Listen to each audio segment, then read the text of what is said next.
up, guys? Digital Assets here. Today, I have a couple funny things for you, so let's get into it. So, CNN Business said a couple days ago, Bitcoin plunges more than 20% in 3 days. It's now in a bear market. And some of these comments say, if that's not a buy signal, I don't know what is. Somebody else said, if CNN says jump, you duck. If they say look right, you look left. If CNN says sell, you buy. And this guy says, I trust stray cats in an alleyway more than CNN. That's about right. Okay. Guys, if you're listening to the news outlets for your financial advice, there's no helping you. There is no helping you guys. You guys are just stupid and plain idiots. I retweeted this. Bear market won't last long if history has anything to say about it. And this is the graph of the 2016-2017 bull run. So right here it had a 38% correction, and it kept doing that a couple times. Actually, it did it 1, 2, 3, 4, 5, 6 times. Then went up, peaked, and then slowly came back down. Okay, on to some other news. Now, Vitalik Buterin, the founder of Ethereum, he was saying XRP. He was tweeting out XRP was a poop coin, believe it or not. So this is the founder of Ethereum, and I actually have a friend who put some money in here, I believe. I'm not going to say which one, but he better not keep it in there for too long, because this is the guy that created Ethereum. Mistake is hard, but what I do know is when we learn a shard, we'll change the whole game, though. E2.0, yo! E2.0, yo! E2.0, yo! E2.0, yo! Shot 3, BLS, and Lamport, and all of this. Okay, let's skip around. Let's see if it gets any better. Let's see here. Yo! E2.0, yo! York! Yeah! Everybody, E2.0, yo! E2.0, yo! E2.0, yo! Okay, I can't take it. Oh my gosh. And now, I want you guys to watch this, okay? Cardano CEO Charles Hoskin was the keynote speaker at Token 2049 in March 2019, I believe. And he is a competitor to Ethereum. This is a sound project, and Cardano CEO Charles Hoskinson is my favorite CEO in all of crypto. Let's have a listen to him. He is a smart young fellow. Point is that we're too used to looking at the local. You know, Bill Gates has a great saying. He says that people tend to overestimate what they can do in a year and underestimate what can be accomplished in 10 years. 10 years' time, we've gone from nothing to a global movement. Look at cell phones. The iPhone comes out in 2007. Look at it in 2017. Look at what that did to the world. Look at how it changed it. I recall being in Tokyo on the subway. In one of the cars, every single person in the car had an iPhone or an Android device, and they were looking at it.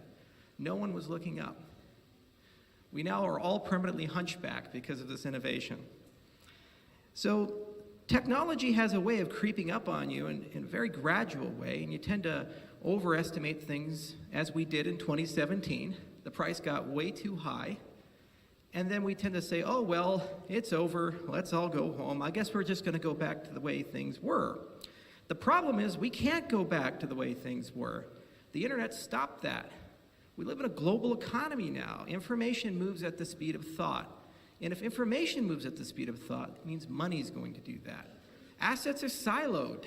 They live in exchanges. We have stocks and bonds and gold and all these things, and we look at them as different things.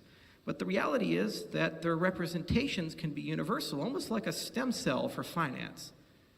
And that's the point of our movement, is to talk about the DNA of how the world works, how our identity works, how we vote, how we own property. What does it mean to own property? What does it mean to have wealth? The representations of it, the movement of it.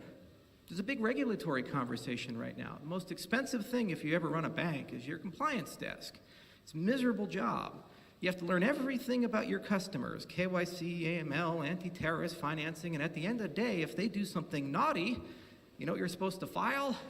If you're in the banking industry, you know these words well. Suspicious activity report.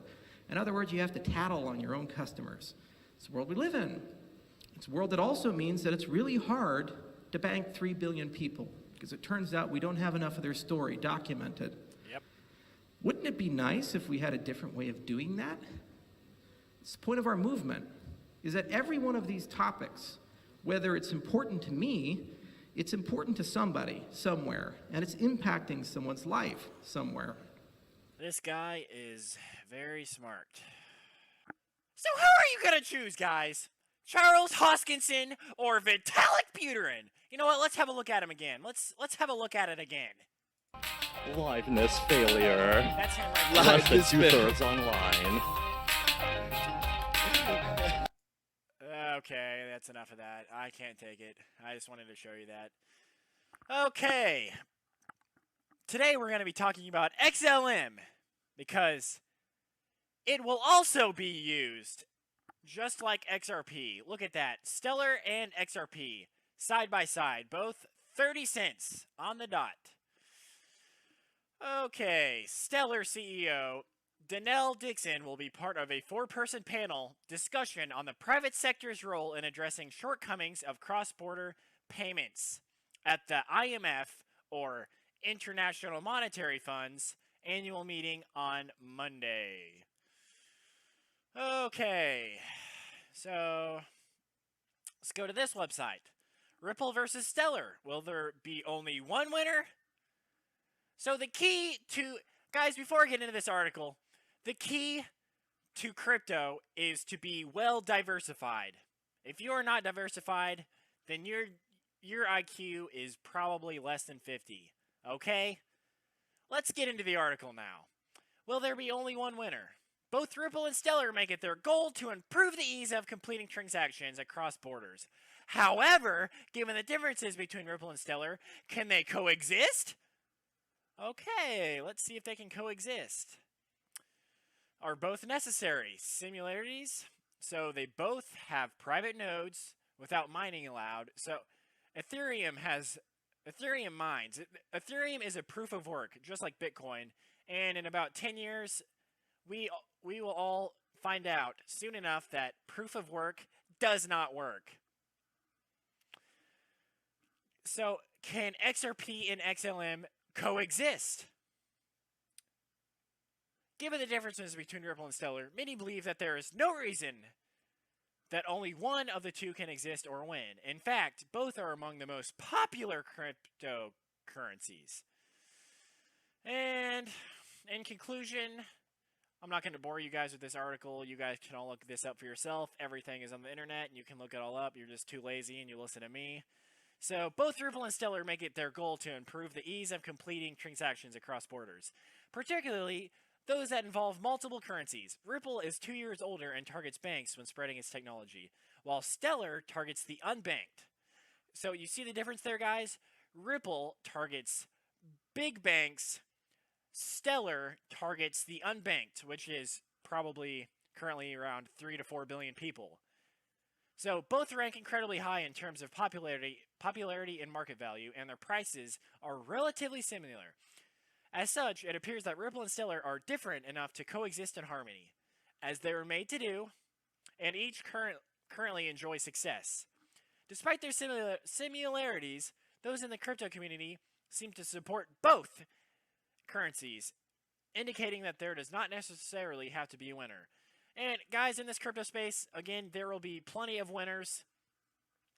And let me just show you some of the winners that I think. So this guy tweeted out a list that has 30 coins with utility. And let me highlight some of these coins for you guys that I think will be winners in the coming years. So XRP, obviously. VET, which is VeChain. QNT, Quant. XLM. ADA. Link. Skip over ICX. Who knows what that is? Algo. Flare. EWT, which is Energy Web Token. I think they're partnered with Ripple, I believe. You guys can look that up. Stop being lazy. XDC, that's a part of the banking. And, yep, that's it. Okay, let's scroll up to the top here. That just about wraps it up. I'm XRP News. I'm not a financial advisor. This is for entertainment purposes only.